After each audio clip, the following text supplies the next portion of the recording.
አምላክ ነኝ ያለበት አለ ወይ ምናምን ሲሉ ይሄ የምስኪንነት ጥያቄ ነው።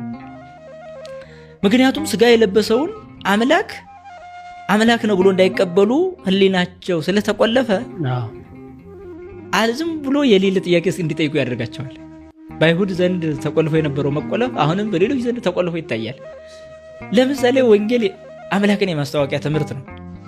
ዮሐንስ ወንጌል ምዕራፍ 10 እኮ ምን ይላል? እኔ መልካም እረኛ ነኝ አለ።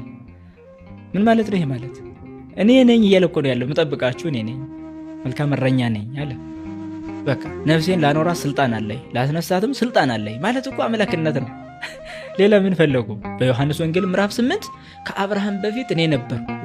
ታዲያ ከአብርሃም በፊት የነበረ አሁን ላይ ግን በ30 ዓመት የምናየው አካል ምን ቢሆን ነው? ለዚህ ጥያቄው ምላሽ የላቸውም። በራእየ ዮሐንስ ምዕራፍ 2 ላይ ሙቼም ነበር ተነስቻለሁ። የመጀመሪያው እኔ ነኝ።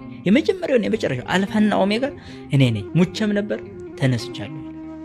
የመጀመሪያም እሱ የመጨረሻም እሱ እኔ ነኝ ካለ ሙቼም ነበር ካለ ተነስቻለሁ ካለ ታዲያ ሌላ በመጀመሪያ የነበረ በመጨረሻም የሚኖር የሞተ የተነሳ ምን አይነት ፍጡር አለ ታዲያ? የለም። ስለዚህ አምላክነቱን ይናገራል ግልጽ በሆነ ቋንቋ። ሰው መቀበል እስካልወደደ ድረስ ግን ሰብአዊ ባህሪ ስለሚናገሩ ክፍሎች ብቻ ነው የሚያጠነጥኑት። ምክንያቱም መጽሐፍ ቅዱስ ሰውም እንደሆነ ስለሚናገር ሰው የሆነበትን ክፍል ደስ ብለው ይቀበሉታል። ለሚፈልጉት ሐሳብ መጣጋያ ስለሚመስላቸው ለማይፈልጉት ግን ያለውን ጥቅስ ግን ይረግጡታል። ይሄ ነው ማበድ ማለት። እውነትን የሚፈልግ ህሊና ቀጥታ ለእውነቱ ትልቅ ቦታ አለው። እግዚአብሔር ራሱን ለማስተዋወቅ መጥቶ እኔ ነኝ እያለ ለምሳሌ የህይወት እንጀራ እኔ ነኝ አለ። እንዲህ ያለ እስኪ ከነቢያት ጀምሮ የህይወት እንጀራ የሆነ አንድ ነብይ ይጥቀሱ? የለም። የህይወት ውሃ እኔ ነኝ አለ። የተጠማ ወደ እኔ ይምጣል። ምን የተጠማ? አምላክን የተጠማ። ምን የተጠማ? ህይወትን የተጠማ። ምን የተጠማ? የዘላለም ድህነትን የተጠማ ወደ እኔ ይምጣ። እኔ ህይወት ውሃ ነኝ አለ። ከዚህ በላይ አምላክነት ምን ይግለጽ? ምንስ ይበላቸው እንዴ? የህይወት እንጀራ እኔ ነኝ፣ የተራበ ወደ እኔ ይምጣ። ታዲያ ይሄ ብቻ መሰላችሁ? በዮሐንስ ወንጌል ምዕራፍ 11 ላይ የሚገርም ይናገራል። ትንሣኤና ህይወት እኔ ነኝ። ትንሣኤና ህይወት እኔ ነኝ አለ። ምን ማለት ነው? ሰው ሁሉ እንደሚሞት ግልጽ ነው። ስለዚህ ሁሉ ይሞት፣ የማስነሳ ግን እኔ ነኝ፣ ህይወትንም የምሰጥ እኔ ነኝ፣ ህይወታቸው እኔ ነኝ አለ። ታዲያ ፍጡር ሆኖ ለማን ህይወት ይሆናል? ትንሣኤ የሆነ ፍጡር የት አለ? ይሄን ደፍሮ የተናገረ ነብይ የት አለ? ይሄን ደፍሮ የተናገረ ሐዋርያ የት አለ? የለም። ስለዚህ ታዲያ ፍጡር ብሎ የሚጠሩ ሰዎች፣ አምላክነቱን የካዱ ሰዎች ለዚህ ምን አይነት ምላሽ ያላቸው? ታዲያ አምላክ ነው ብሎ የሚጠሩት የነሱስ ምኑን ይናገራል? በዚህ መልክ ምክንያቱም ፍጡር በማይጠራበት ስለተጠራ አይደል አምላክ ብሎ ያመኑት።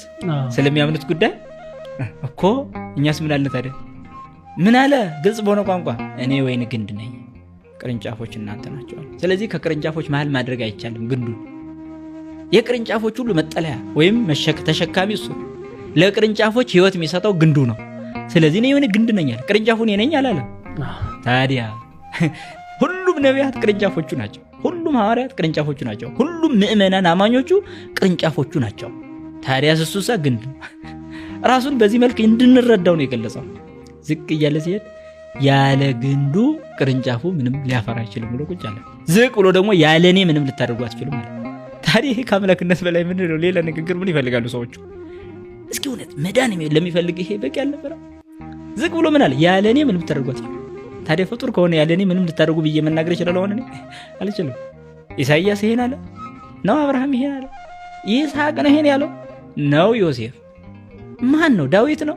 ያለ እኔ ምንም ልታደርጉ አትችሉም ያለ ፍጡር እስኪ ሊያሳዩ ይችላሉ? የለም።